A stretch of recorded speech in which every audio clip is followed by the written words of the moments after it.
Haleluya, saudaraku. Kita akan mendengarkan firman Tuhan bahwasanya setiap anak Tuhan adalah pemenang jiwa. Pemenang jiwa. Tiap-tiap anak Tuhan dipakai Tuhan. Tiap-tiap anak Tuhan, yaitu saudara dan saya, adalah pemberita-pemberita Injil Tuhan. Saya akan membacakan kepada saudara Markus pasal 1 ayat 16. Beberapa ayat. Markus pasal 1 ayat 16. Ketika Yesus sedang berjalan menyusur danau Galilea, ia melihat Simon dan Andreas, saudara Simon. Mereka sedang menebarkan jala di danau sebab mereka penjala ikan. Yesus berkata kepada mereka, "Mari ikutlah aku dan kamu akan kujadikan penjala manusia." Mari ikutlah aku dan kamu akan kujadikan penjala manusia. Inilah panggilan Tuhan yang pertama kepada murid-muridnya. Tuhan Yesus tidak berkata, "Marilah, maka kamu akan bertobat." Bukan sampai di situ saja. Tuhan menghendaki kita menjadi penjala manusia. Menjala manusia buat kerajaan sorga. Sebab di luar kerajaan sorga manusia ini binasa. Oleh sebab itu Tuhan mau memakai kita semua menjala jiwa-jiwa masuk dalam kerajaan sorga.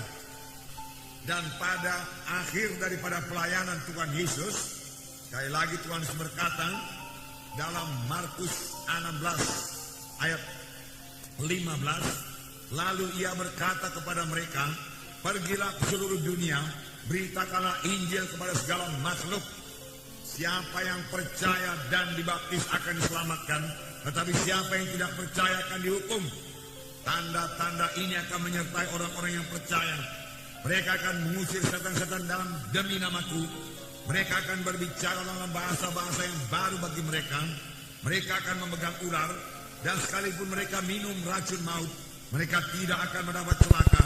Mereka akan meletakkan tangannya atas orang sakit, dan orang itu akan sembuh." Saudara, akhirnya dari pelayanan Tuhan Yesus berkata, "Pergilah ke seluruh dunia, beritakanlah Injil kepada segala makhluk." Semua anak-anak Tuhan diajak Tuhan, diperintahkan Tuhan untuk memberitakan Injil kepada segala makhluk, memberitakan Injil kepada setiap jiwa-jiwa. Siapa yang percaya dan dibaptiskan, dialah akan diselamatkan. Setelah percaya, memang kita perlu dibaptiskan. Tetapi siapa yang tidak percaya akan dihukum. Tiap-tiap anak-anak Tuhan perlu jadi pemenang jiwa. Ladang-ladang sudah menghuni. Yohanes 4 ayat 35. Yohanes 4 ayat 35. Yesus melihat ladang-ladang yang sudah menguning. Biarlah kita juga melihat, terlebih pada akhir zaman ini. Mari kita lihat ladang-ladang yang sudah menguning, yaitu jiwa-jiwa yang sudah matang buat dituai. Saya membacakan Yohanes 4:35. "Bukankah kamu mengatakan 4 bulan lagi tibalah musim menuai? Tetapi aku berkata kepadamu, lihatlah sekelilingmu dan pandanglah ladang-ladang yang sudah menguning dan matang buat dituai." Kamu berkata 4 bulan lagi musim menuai.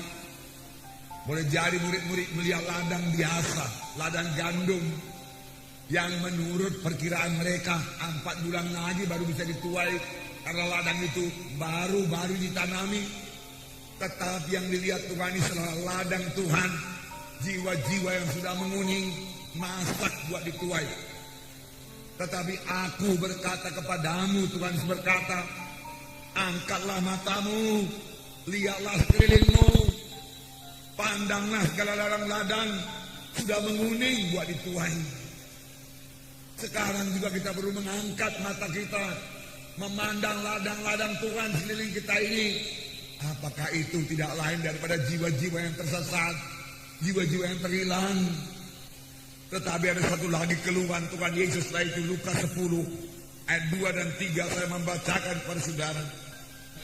Katanya kepada mereka, tuaian memang banyak tetapi pekerja sedikit.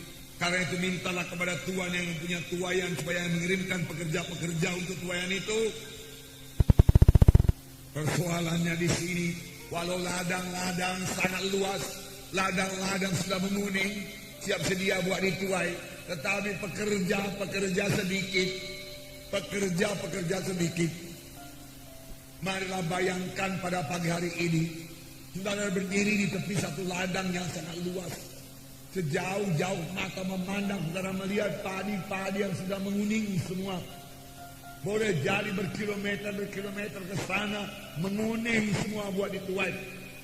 Tetapi saudara hanya melihat 20, 30, 40 pekerja saja. Pada ladangnya begitu lebar, begitu luas. Dan di kejauhan sana saudara melihat awan gelap datang. Yang berarti badai akan turun, menghancurkan semua ladang-ladang yang sudah menguning itu.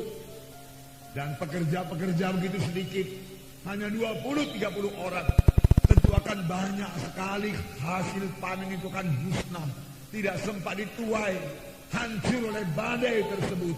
Inilah keadaan jiwa-jiwa pada sekarang ini, pada akhir zaman ini, saudaraku. Kemana-mana kita pergi, kita melihat jiwa-jiwa yang terhilang, jiwa-jiwa yang sebenarnya mau mendengarkan Injil Tuhan dan menerima Injil Tuhan, menerima keselamatan daripada Tuhan, kesembuhan daripada Tuhan, tetapi sangat kurang yang menginjil, sangat kurang pemberita-pemberita Injil, sangat sedikit yang menuai, sangat sedikit yang mau membawanya ke gereja, membawanya ke KKS, membawanya kepada baptisan air. Saudara, mereka itu kan terhilang. Terhilang berarti neraka selama-lamanya. Ini yang dilihat oleh Tuhan. Dan hati Tuhan tergerak oleh belas kasihan melihat jiwa-jiwa yang terhilang itu. Biarlah ini menggerakkan gereja untuk bersaksi, memenangkan jiwa-jiwa. Biarlah setiap anak-anak Tuhan menjadi pemenang-pemenang jiwa. Amin, saudara.